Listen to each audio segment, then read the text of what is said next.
හියතර විලිකුන් සුරත් පදී දිම්මතිරා අයදිම් සැදේ ටීකේ ධර්මවර්ධනයන්ගේ පණිවිඩෙන් පවැදුණු Victor Ratnayake මහතා සංගීතවත් කළ Milton මල්හාරචි නම් වූ ප්‍රේමණීය හඬ පෞරුෂයෙන් ගායනා කළ මේ ගීතය සිංහල ස්වභාවික ගී ප්‍රතිභාව හරි ලස්සනට සෞත්‍යයට සමීප කරන ගීතයක්. මට මේ ගීයේ වැඩිපුරම රහට දැනුනේ මෑතකදී එක්තරා වැඩසටහනක රවීන් කනිෂ්ක විසින් ගායනා කළ අවස්ථාවක් ඇහිලයි.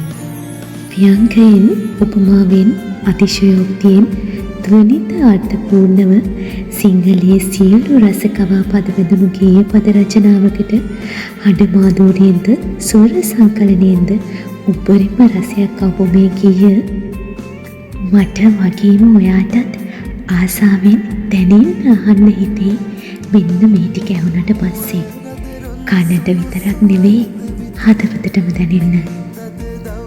මට මේ ගීතය අහනකොට යම් යම් තැන්වල මතක් වෙනවා තොටගමුවේ ශ්‍රී රාහුල හිමියන්ගේ සැලලීනි සංදේශය. මොකද උන්වහන්සේගේ සංදේශිකාවේ වල යොදාගත් උපමා අලංකාර සාපේක්ෂතා වශයෙන් මේ ගීතේ අන්තර්ගතයි. තියාදර විදිකුන් සුරත් පලේ හොඳට හිතුණු රත්පැහැ ගැන්වුණු පළතුරක් තමයි තම පෙම්පතියගේ දෙතොල් වලට උපමා කරන්නේ. මට මතකයි කාලිදාසයන්ගේ මේඝදූතයේත් ස්ත්‍රී දෙතොල් ඉදුණු කෝවක්ක පළයකට සමාන කරලා තිබ්බා. ඉතින් ලෝහිත වන්නේ නිදුවැගේ රත් දෙතොල් සැලින්නේ පෙම් මදිරාය දෙමින්ලු. ප්‍රේමය නම් රස මදිරාව විඳින්නට ඇගේ දෙතොල් සිප ගන්නට වන හද ඇඟුම් ඒ ශෘංගාර රසය හරි සભ્ય විදිහට සහෘද හිතකට දනවන්න මේ ගේ පද රචකයා අති දක්ෂ වෙලා තියෙනවා. ඇත්තටම ස්ත්‍රී ලාලිත්‍ය ස්ත්‍රී රූප ස්වභාව තරම් සාහිත්‍යයේදී කාව්‍යකරණයේදී උක්ත වුණු වර්ණනාවම මාතෘකාවක් නැතුව ඇති. ඒක අදටත් එහෙමමයි. මතු විත සැනකින් හිස් වෙනවා දිවි තවලම කතරට යනවා යෞවන බව හිත නැති වෙනවා කල් බැලුව අය ඉඳ ලත වෙනවා ජීවිතේ පිනිබින්දුවක් වාගේ. දෘශ්‍ය අර්ථයට එහාගේ අර්ථයක් ජීවිතයේ යථාර්ථයේ වූ අනියත බවත් හරි සූක්ෂමව කියනවා මෙතනදී.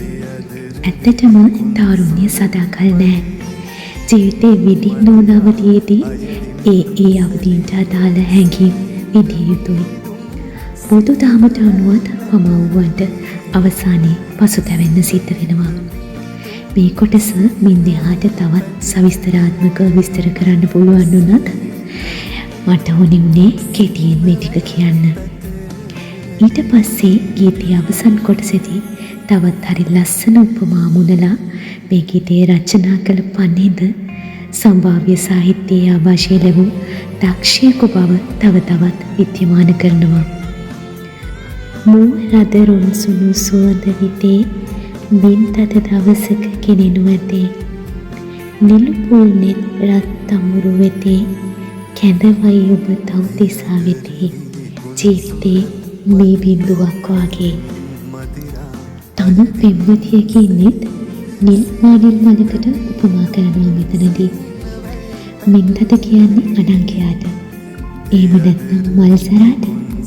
ඒ කියන්නේ රාගයටත් ප්‍රේමයටත් අධිපතියක්.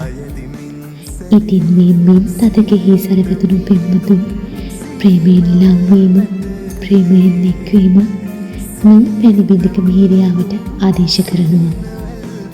රත් තඹුරු හෙවත් රතු නෙළුම් පිපුණු තවතිසාවකට කැඳවාගෙන යනවා වැනි ඉවන් හැකීමක් හරි ලස්සනට සංක්ෂිප්ත කරලා වදනින් අලංකృత කරලා ශෘංගාරයේ දැනෙන රස සංකර නූ භාෂාවකින් කනහරා හරි ලස්සනට ලයට සමීප කරලා තියෙනවා.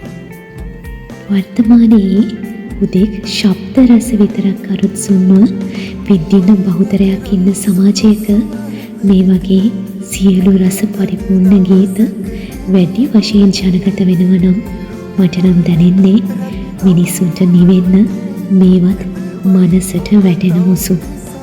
ඇත්තටම ගීයක් නිකං අහනවට වඩා මෙහෙම හාර උස්සලා අහන්න ඕනේ රස දැනෙන්න. මට ඕනේ උනේ මට දැනුණු රස ඔබටත් දැනෙන්න දෙන්න. තියදර විලිකුන් සුරත් පදේ දින් මතිරා අයදින් සැදේ